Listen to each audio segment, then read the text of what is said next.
21% of IIT graduates அவங்களோட 4 வருஷம் hard work பண்ணதுக்கு அப்புறம் கூட அன்எம்ப்ளாய்டா தான் இருக்காங்க. படிச்சுட்டு இருக்கிற ஸ்டூடெண்ட்ஸ் கொண்டாந்து இங்க இன்ஜினியர்ஸ்க்கு கிளாஸ் எடுக்க சொல்லுவாங்க. இதுல என்ன பிரச்சனைனா, இந்த எம்டெக் படிச்சுட்டு இருக்கிற டீச்சர்ஸ்க்கே ஆல்ரெடி ஃபீல்ட் எக்ஸ்போஷரோ இல்ல இண்டஸ்ட்ரியல் எக்ஸ்போஷரோ 2005 to 2009 காலகட்டத்தில் பாத்தீங்கன்னா இந்த எம்என்சி கம்பெனிஸோட சேலரி எல்லாம் பாத்தீங்கன்னா இந்த கவர்மெண்ட் ஜாப்ஸ் எம்ப்ளாயிஸோட ஒரு ஸ்டார்ட் அப் ஆரம்பிக்கிறதுக்கு இந்தியாவில் மோஸ்ட் ப்ராமினன்ட் இந்தியாவோட எக்கானமியை மாற்றி போடுறது. இதுதான் எல்பிஜி, அதாவது லிபரலைசேஷன், பிரைவேடைசேஷன். வார்னிங் பெல்ஸ்லாம் இந்த ஏஐசிடி இக்னோர் பண்ணிட்டு இன்னும் அதிகமான இன்ஜினியரிங் காலேஜஸ்க்கு அப்ரூவல் கொடுத்துட்டு வேலைக்கு, முக்கியமா டெலிவரி வேலைக்கு கூட நம்ம தள்ளப்படுற சூழ்நிலைக்கு இன்னைக்கு இன்ஜினியர்ஸ் இருக்காங்க.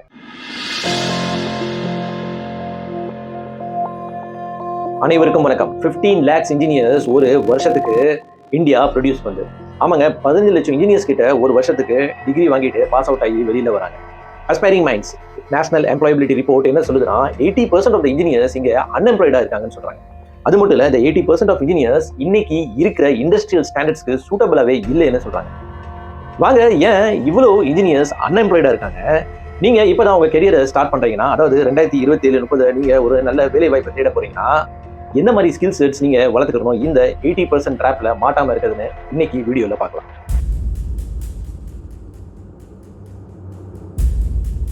வேர்ல்டு எக்கனாமிக் ஃபோரம் ஒரு ரிப்போர்ட்ல என்ன சொல்றாங்கன்னா, India world's largest engineering producing country இந்த வேர்ல்டா இருக்கு. இந்த 15 lakhs இன்ஜினியர்ஸ்ல பாத்தீங்கன்னா வெறும் 8% ஆஃப் இன்ஜினியர்ஸ் மட்டும் தான் கோர் ஜாப்ஸ்க்குள்ள போக முடியுது. சார் நாராயணமூர்த்தி ஒரு ஸ்டேட்மெண்ட்ல என்ன சொல்றாருன்னா, இந்த இன்ஜினியரிங் காலேஜஸால வெறும் 25% of the skilled work force தான் ப்ரொடியூஸ் பண்ண முடியுதுன்னு சொல்றாரு. டிசிஎஸ், இன்ஃபோசிஸ், விப்ரோ இந்த பெரிய கம்பெனிஸ்னால 6 months ஒரு கேண்டிடேட் ஃப்ரெஷர் எடுத்துட்டு 6 months ட்ரைனிங் கொடுத்து அவங்கள இண்டஸ்ட்ரியல் ஸ்டாண்டர்ட்ஸ்க்கு சூட்டபிளா கொண்டு வர முடியுது. ஆனா சின்ன கம்பெனிஸ்னால இது முடியாது. ஸோ இதுல இருந்து என்ன தெரியுதுன்னா, இன்ஜினியரிங் காலேஜஸோட குவான்டிட்டி இன்க்ரீஸ் ஆயிருக்கே தவிர குவாலிட்டி பின்தங்கி தான் இருக்கு. வாங்க அப்போ கொஞ்சம் ஹிஸ்டரியில போலாம். ஏன் இவ்வளவு quantity of engineers India produce பண்ண ஆரம்பிச்சது, ஆனா எப்படி இந்த குவாலிட்டி ஆஃப் எஜுகேஷன் எங்க கம்மியாயிடுச்சு, நம்மளாம் ஏன் ஒரு ஸ்கில்டு வேலைக்கு போக முடியாம தவிக்கிறோம், அது மட்டும் இல்ல அன்ஸ்கில்டு வேலைக்கு, முக்கியமா டெலிவரி வேலைக்கு கூட நம்ம தள்ளப்படுற சூழ்நிலைக்கு இன்னைக்கு இன்ஜினியர்ஸ் இருக்காங்க. 1947 இந்தியாவுக்கு இண்டிபெண்டன்ஸ் கிடைக்கிறப்ப பாத்தீங்கன்னா இந்தியாவில் வெறும் 44 இன்ஜினியரிங் காலேஜஸ் தான் இருக்கு. இது எல்லாமே மோஸ்ட்லி கவர்மெண்ட் இன்ஜினியரிங் காலேஜஸ் தான். இப்போ 1990 பாத்தீங்கன்னா இந்தியா ஒரு பெரிய எக்கனாமிக் கிரைசிஸ்குள்ள மாட்டிட்டு இருக்கு. இந்தியாவோட ஜிடிபி எப்பவுமே இல்லாத அளவுக்கு டவுனா இருக்கு. இதனால recession and unemployment at its பீக்ல இருக்கு. இப்போ இந்த ஜிடிபி டவுன் ஆனதுனால எப்படி அன்எம்ப்ளாய்மெண்ட் கிரியேட் பண்ணணும்னு நீங்க தெரிஞ்சுக்கணும்னா என்னோட வீடியோ லே ஆஃப் 2023 போய் பாருங்க. லிங்க் டிஸ்கிரிப்ஷன்ல தரேன், உங்களுக்கு ரொம்ப எளிமையா புரியும். எக்கனாமிக் கிரைசிஸை சமாளிக்கிறதுக்காக 1991ல டாக்டர் மன்மோகன் சிங் அவர்கள் அன்னைக்கு ஃபைனான்ஸ் மினிஸ்டரா இருந்தாரு. அவர் ஒரு பெரிய எக்கனாமிக் ரிஃபார்மை கொண்டு வராரு. இது இந்தியாவோட எக்கனாமியை மாத்தி போடுறது.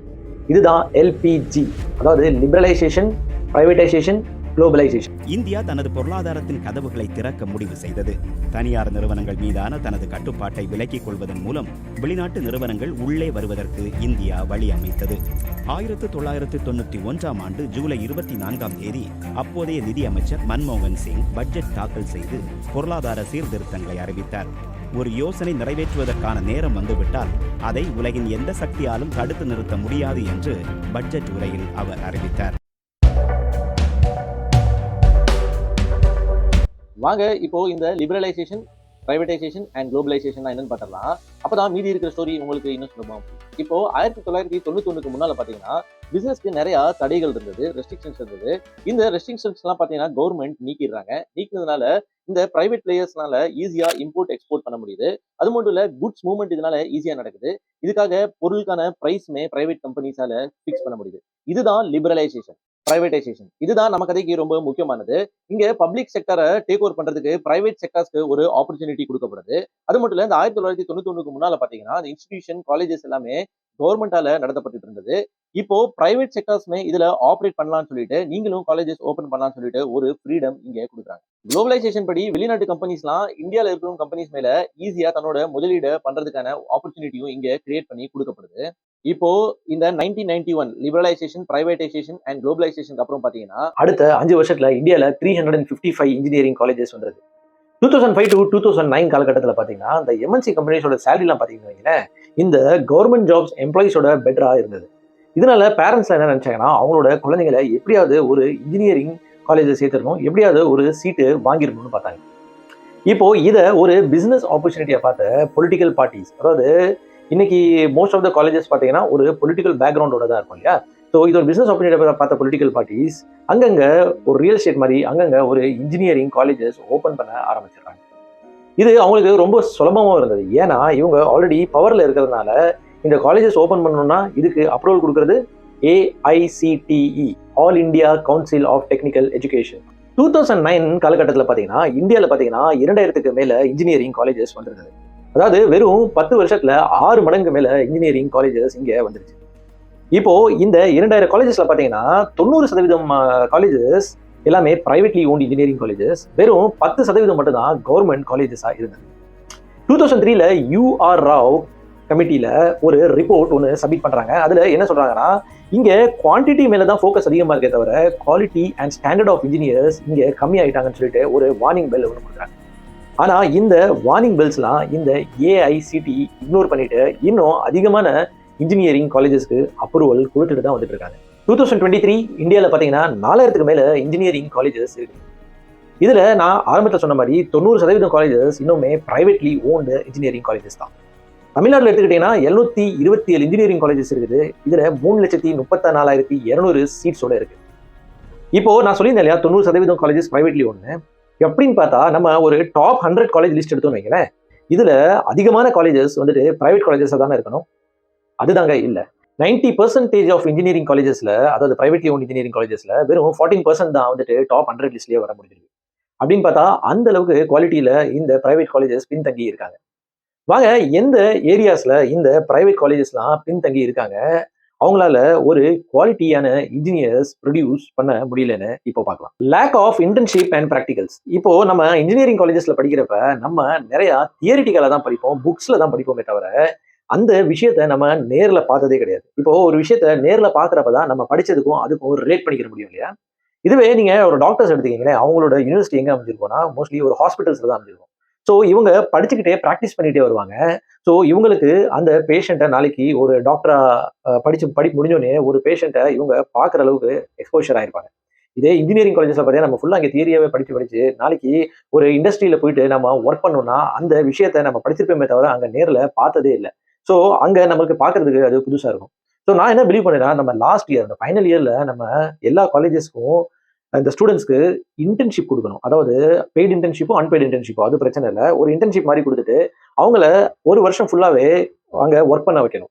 ஃபைனல் இயர்ல நம்ம ப்ராஜெக்ட்ஸ்லாம் சப்மிட் பண்ணுவோம் இல்லையா, அதே மாதிரி இப்போ இங்கே ஒர்க் பண்ணாங்க இல்லையா, என்ன ஒர்க் பண்ணாங்க, என்ன கற்றுக்கிட்டாங்க, என்ன அவங்க புதுசாக அந்த கம்பெனியில் இம்ப்ளிமெண்ட் பண்ணாங்கன்னு சொல்லிட்டு இதை கூட ஒரு ரிப்போர்ட்டா அவங்க சப்மிட் பண்ணலாம் end of the year. So இதனால என்ன ஆகும்னா அந்த ஸ்டூடெண்ட்ஸ் வந்துட்டு ஆட்டோமேட்டிக்காக ஒரு ஒர்க் எக்ஸ்பீரியன்ஸ் கிடைக்குது, ப்ளஸ் வந்துட்டு அந்த ஃபீல்டில் ஒரு எக்ஸ்போஷரும் நல்லாவே கிடைக்குது. Lack of qualified teachers. இப்போ AICTE ரூல்ஸில் என்ன சொல்றாங்கன்னா 20 ஸ்டூடெண்ட்ஸ்க்கு ஒரு டீச்சர் இருக்கும்னு சொல்றாங்க.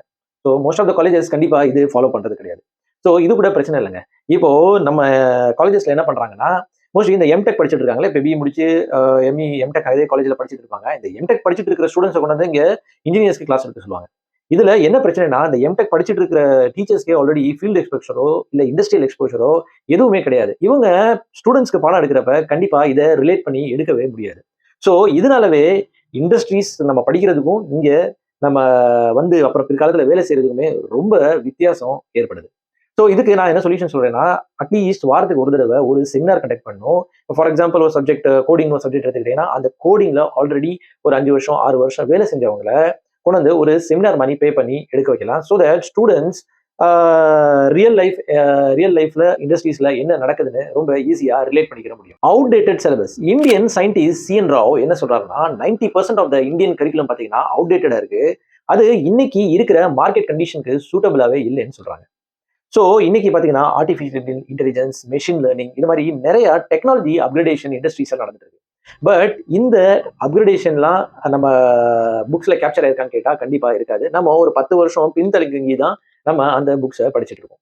ஸோ இதுக்கு அட்லீஸ்ட் ஒரு 4 இயர் டேர்ம்ஸ்ல ஒரு வாட்டியாவது AICTE மாதிரி இன்ஸ்டிடியூஷன்னா இந்த சிலபஸை இன்னைக்கு இருக்கிற மார்க்கெட் கண்டிஷனுக்கு ஏற்ற மாதிரி மாத்தினாங்கன்னா ஸ்டூடெண்ட்ஸ்க்கு ரொம்பவே ஹெல்ப்ஃபுல்லா இருக்கும்.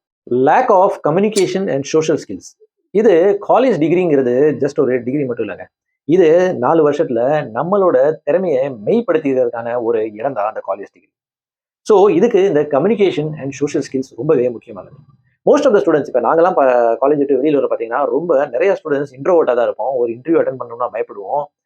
யார்கிட்டயும் போயிட்டு ஒரு கம்பெனிஸில் பேசணும்னா பயப்படுவோம். இப்படி இருக்கிறப்ப நம்மளோட கான்ஃபிடன்ஸு ரொம்ப பின்தங்கி இருக்கிறதுனால நம்மளுக்கு சீக்கிரம் ஒரு கம்பெனிஸ் வேலை தர மாட்டாங்க. ஸோ இன்னைக்கு இருக்கிற இன்ஜினியரிங் காலேஜஸ் இதுலேயுமே கண்டிப்பாக ஃபோக்கஸ் பண்ணி ஆகணும். அந்த ஸ்டூடெண்ட்ஸோட கம்யூனிகேஷன் ஸ்கில்லை அப்கிரேட் பண்ணணும். சோஷியல் ஸ்கில்ஸ் எப்படி ஒரு இன்டர்வியூ அட்டன் பண்ணணும். ஒரு சில நேரத்தில் நம்ம இன்ஜினியரிங் ஸ்டூடெண்ட்ஸ் அவங்களோட ஓன் ரெஸ்யூமே கூட எழுத முடியாத சூழ்நிலை தான் இன்ஜினியரிங் முடிச்சுட்டு வெளியில் வரும். நான் இங்கே கம்யூனிகேஷன் மென்ஷன் பண்ணுறது இங்கிலீஷ் கிடையாதுங்க. நான் சொல்கிறது எப்படி ஒருத்தவங்கள்ட்ட பேசணும், ஒரு குரூப் டிஸ்கஷன் நடக்குதுன்னா அங்கே எப்படி நம்ம கம்யூனிகேட் பண்ணணும், இதுதான் பார்ப்பாங்களே தவிர எந்த ஹெச்ஆருமே எந்த ஒரு ஸ்கில்டு பீப்புளுமே எவ்வளோ இங்கிலீஷ் உங்களுக்கு தெரியும் அது இங்கே முக்கியம் கிடையாதுங்க. ஏன்னா எல்லாருமே இங்கிலீஷில் கண்டிப்பாக ஸ்ட்ராங்காக இருக்க மாட்டாங்க. ஸோ நம்மளோட கான்ஃபிடன்ஸ் லெவல்ஸ் தான் கம்பெனிஸ் இன்னைக்கு பார்க்குறாங்க. நான் நிறையா காலேஜஸில் நாங்கள் படிக்கிறப்ப பார்த்துருக்கோம். என்னன்னா பாய்ஸ் கேர்ள்ஸ் பேசக்கூடாதுன்னு சொல்லுவாங்க. ஸோ ஒரு சில காலேஜ் பஸ்ஸஸில் கூட என்ன பண்ணியிருப்பாங்கன்னா நடுவில் பேரிகேஷன்லாம் போட்டிருப்பாங்க. ஸோ தட் பாய்ஸ் தனியாக கேர்ள்ஸ் தனியாக இருக்கும்.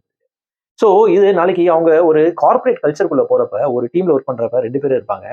ஸோ இது அவங்கள இன்னுமே இன்ட்ரோவர்ட்டாக தான் ஆக்குமே தவிர எப்படி அவங்க கான்ஃபிடன்ஸ் லெவலை வெளியில் கொண்டு வருவாங்கன்னு தெரியல. ஸோ இதில் கான்சென்ட்ரேட் பண்ணாமல் நம்ம ஸ்டூடெண்ட்ஸை எப்படி வந்து சோஷியல் ஸ்கில்ஸ் அண்ட் கம்யூனிகேஷனில் இன்னும் பெட்டர் அண்ட் இன்ஃபார்மேட்டிவாக ஒரு இன்ஜினியரை டிகிரி முடிச்சுட்டு வெளியில் கொண்டு வரணும்னு டீச்சர்ஸ் ரெஸ்பான்சிபிளாக பார்க்கணும்னு நினைக்கிறேன். இப்போ நீங்க ஆல்ரெடி ஒரு இன்ஜினியரிங் காலேஜ்ல படிச்சுட்டு இருந்தாலும் சரி, இல்ல நீங்க இன்ஜினியரிங் காலேஜ் முடிச்சுட்டு வெளியில வந்தாலும் சரி, இப்போ நான் சொன்ன 4 ப்ராப்ளம் கண்டிப்பா உங்களால ரிலேட் பண்ணிக்கிற முடியும்னு நினைக்கிறேன். ஏன்னா நாங்க படிச்சுட்டு இருக்கிறப்ப இந்த மாதிரி சில சேலஞ்சஸ் கண்டிப்பா ஃபேஸ் பண்ணிடுவோம். நீங்க என்ன நினைக்கிறீங்க? இது தவிர வேற என்ன நம்ம எஜுகேஷன் சிஸ்டம், அதாவது இன்ஜினியரிங் எஜுகேஷன்ல அப்கிரேட் பண்ணா நம்ம இன்னும் குவாலிஃபைடாகவும் பெட்டர் இன்ஜினியர்ஸாகவும் வெளியில வர முடியும்னு நினைக்கிறீங்க? உங்களோட ஒப்பீனியன்ஸை கமெண்ட் செக்ஷன்ல சொல்லுங்க. இப்போ வாங்க நீங்க என்னெல்லாம் பண்ணலாம் அபார்ட் ஃப்ரம் காலேஜ் டிகிரி, நீங்களாம் என்னெல்லாம் பண்ணணும் ஒரு நல்ல ஹை பேயிங் ஜாப்ஸ் கிடைக்கிறதுக்கு. Centre for monitoring Indian economy CMIE ஒரு டேட்டால என்ன சொல்றாங்கன்னா education is lacked behind economic progress சொல்றாங்க. அதாவது நம்ம எக்கனாமிக் ப்ரோக்ரஸ்க்கு ஏற்ற மாதிரி எஜுகேஷன் சிஸ்டம் பின்தங்கியே இருக்குன்னு சொல்றாங்க. யூஎஸ்ல ஒரு பாஸ்ட் அவுட் இன்ஜினியர்ஸ்னால ஒரு 4% இன்ஜினியர்ஸ்னால மட்டும்தான் கோடிங் எழுத முடியாது.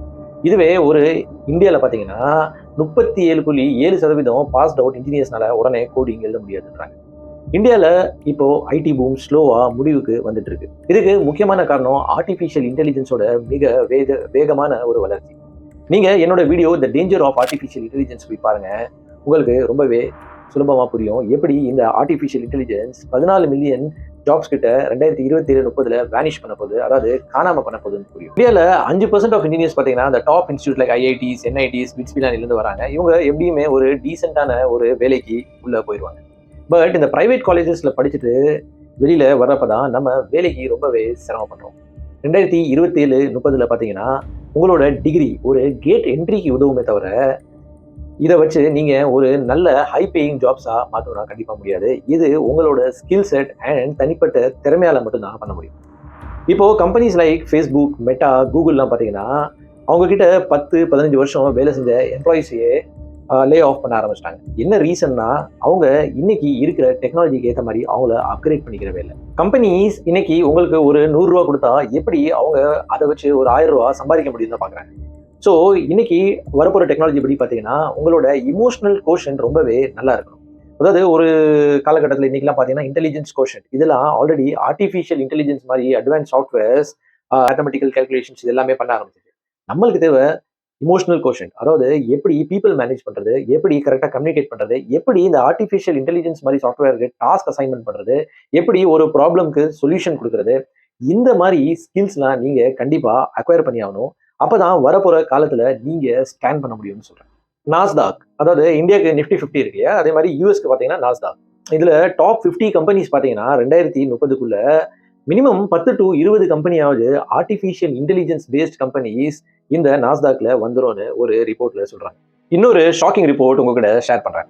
கெரியர் 360 அவங்க ஐஐடியில் போயிட்டு பிளேஸ்மெண்ட் ரிப்போர்ட் எடுத்திருக்காங்க. இதுல என்ன தெரிஞ்சிருக்குன்னா 21% ஆஃப் ஐஐடி கிராஜுவேட்ஸ் அவங்களோட 4 வருஷம் ஹார்ட் ஒர்க் பண்ணதுக்கு அப்புறம் கூட அன்எம்ப்ளாய்டா தான் இருக்காங்கன்னு சொல்றாங்க. அப்போ இதுல இருந்து என்ன காமிக்குதுன்னா கம்பெனிஸ் இன்னைக்கு காலேஜஸோ இல்ல உங்களோட கிரேடு, டிகிரி இதை ரொம்ப முக்கியத்துவம் கொடுக்கறது இல்லை. ஸோ இங்க ஸ்கில், உங்களோட தனிப்பட்ட திறமை தான் இங்க ரொம்ப முக்கியமானதுன்னு காமிக்குது. 2020 வேர்ல்டு எக்கனாமிக் ஃபோரம் இன்னைக்கு எஜுகேஷன் சிஸ்டம்ல programming languages, data science, big data, machine learning, web development இதெல்லாம் இருந்தால் தான் ஃபியூச்சர்ல சர்வைவ் பண்ண முடியும்னு சொல்லியிருக்காங்க. இன்னொரு கிரேட் ஆப்பர்ச்சுனிட்டி எதில் இருக்குன்னு பார்த்தீங்கன்னா, நீங்க ஒரு ஸ்டார்ட் அப் ஆரம்பிக்கிறதுல இருக்கு. ஸ்டார்ட் அப்னா உடனே போயிட்டு ஆரம்பிக்கக்கூடாது, இதுக்குன்னு ஒரு ப்ராசஸ் இருக்குங்க. இதை கற்றுக்கிங்க. இப்போ ஒய் காம்பினேட்டர் சொல்லிட்டு ஒரு சைட்டில் இது எப்படி ஸ்டெப் பை ஸ்டெப் பண்ணுறாங்கன்னு சொல்லிட்டு கற்றுக் கொடுக்குறாங்க. இதோட ப்ராசஸ் தெரிஞ்சுக்கிங்க.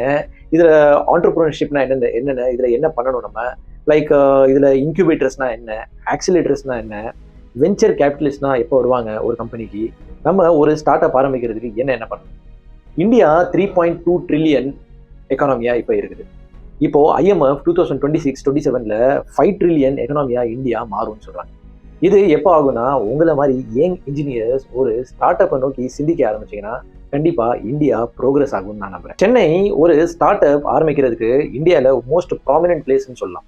இப்போ இங்கே தான் நிறைய இன்குபேட்டர்ஸ் இருக்காங்க. அதாவது இன்குபேட்டர்ஸ்னா ஒன்றும் கிடையாதுங்க, உங்க ஸ்டார்ட் அப்ஸை நரிஷ் பண்ணுறது. இப்போ நீங்கள் ஒரு ஐடியாவோட போனீங்கன்னா நீங்க எப்படி ஒரு ஸ்டார்ட் அப் ஸ்டார்ட் பண்ணணும், இதுக்கு ஸ்டெப் பை ஸ்டெப் ப்ரொசீஜர் என்ன, இதுக்கு யாரெல்லாம் ஃபண்டிங் பண்ணுவாங்க, அது வரைக்குமே கூட உங்களுக்கு சப்போர்ட் பண்ணுவாங்க. இப்போ இந்த மாதிரி இன்குபேஷன் சென்டர்ஸ்லாம் பார்த்தீங்கன்னா, லைக் ஸ்டார்ட் அப் சென்டர்னு சொல்லிட்டு ஒன்று இருக்கு, அண்ணா யூனிவர்சிட்டி இன்குபேஷன் சென்டர் இருக்கு, IIT மெட்ராஸ் எக்ஸ்ப்ளோரேஷன் பார்க் இருக்கு. இப்போ தமிழ்நாடு கவர்மெண்ட் பார்த்தீங்கன்னா ரீசெண்டாக 1000 crores இன்வெஸ்ட் பண்ண போறாங்க ஃபின்டெக் சொல்லிட்டு ஒரு ப்ராஜெக்ட்டுக்கு. இதுலையுமே நிறைய ஆண்டர்பிரினர்ஷிப் தேடுறாங்க. ஸோ ஸ்டார்ட் அப்கான எக்கோ சிஸ்டம் இந்தியாவில் ரொம்பவே நல்லாவே க்ரோத் ஆகிட்டு இருக்கு. இந்த ஆப்பர்ச்சுனிட்டியை நீங்கள் இப்போ படிச்சுட்டு இருந்தீங்கன்னா, நீங்கள் ஒரு 2-3 இயர்ஸ்க்கு அப்புறம் இதுக்கு நம்ம என்ன பண்ணலாம், ஏதோ ஒரு ஐடியாவோட ப்ரெசென்ட் பண்ணுங்க. கண்டிப்பாக உங்களுக்கும் ஃபண்டிங் கிடைக்கும். நீங்களும் இந்த ஸ்டார்ட் அப் எக்கோ சிஸ்டமில் ஜாயின் பண்ணலாம். கொஞ்சம் பெருசாக யோசிங்களேன். பதிவோட முடிவில் காலேஜ் லைஃப் உங்களுக்கு பிடிச்ச மாதிரி இருங்க. உங்களோட நெட்வொர்க் ப்ரெஸ் பண்ணுங்க, ஃப்ரெண்ட்ஸ் நிறையா சேருங்க, பாசிட்டிவ் பீப்புள்ஸோட இருங்க. முடிஞ்சா ஒரு உங்களுக்கு பிடிச்ச துறை, அதாவது நான் சொல்றது இன்ஜினியரிங் மட்டும் இல்லைங்க, நிறைய பேர் சோஷியல் ப்ரெஷர் அண்ட் பேரண்டல் ப்ரெஷர்னால கூட இன்ஜினியரிங் காலேஜ் சேர்ந்துருப்பீங்க. உங்களுக்கு பிடிச்ச துறையில் போயிட்டு படிங்க. ஏன்னா இன்னைக்கு இன்டர்நெட் உங்கள் கையில் இருக்கிற பெரிய ஆயுதம். இதில் நிறையா ஃப்ரீயாகவே நிறையா விஷயங்கள் சொல்லி தராங்க. போய் படிங்க. ஃப்ரீலான்சிங்காக ஒர்க் பண்ணுறதுக்கு முயற்சி பண்ணுங்க. அப்போ தான் ஸ்டார்ட் அப்னா என்ன, ஸ்டார்ட் அப்பில் எப்படி ஒர்க் பண்ணுறாங்கன்னு உங்களுக்கு புரிய ஆரம்பிக்கும். உங்களோட technical skills, problem solving skills, உங்களோட கிரியேட்டிவ் மைண்ட் செட் ஒன்று கிரியேட் ஆகும். இந்த வீடியோவில் எனக்கு தெரிஞ்ச இன்ஃபர்மேஷன்ஸை உங்கள்கிட்ட நான் ஷேர் பண்ணியிருக்கேன். நான் இதில் ஏதாவது தவறாக சொல்லியிருந்தா கூட என்னோட கமெண்ட் செக்ஷனில் தயவுசெய்து என்னை கரெக்ட் பண்ணுங்கள். இதில் உங்களுக்கு பிடிச்சிருந்தா கண்டிப்பாக லைக் பண்ணுங்கள், ஷேர் பண்ணுங்கள், சப்ஸ்கிரைப் கண்டிப்பாக பண்ணி வச்சுக்கோங்க. அப்போ தான் இந்த மாதிரி இன்ஃபர்மேட்டிவ் வீடியோஸ் உங்களுக்கு அடுத்தடுத்து வரும். கடைசியில் ஒரு கோட்டோட முடிச்சுக்கிறேன். Engineering is not only study of 45 subject, but it's moral study of intellectual life. மீண்டும் ஒரு வீடியோவில் சந்திப்போம். உங்களுடன் விடைபெறுவது உங்கள் சேகர் தாட்ஸ். நன்றி, வணக்கம்.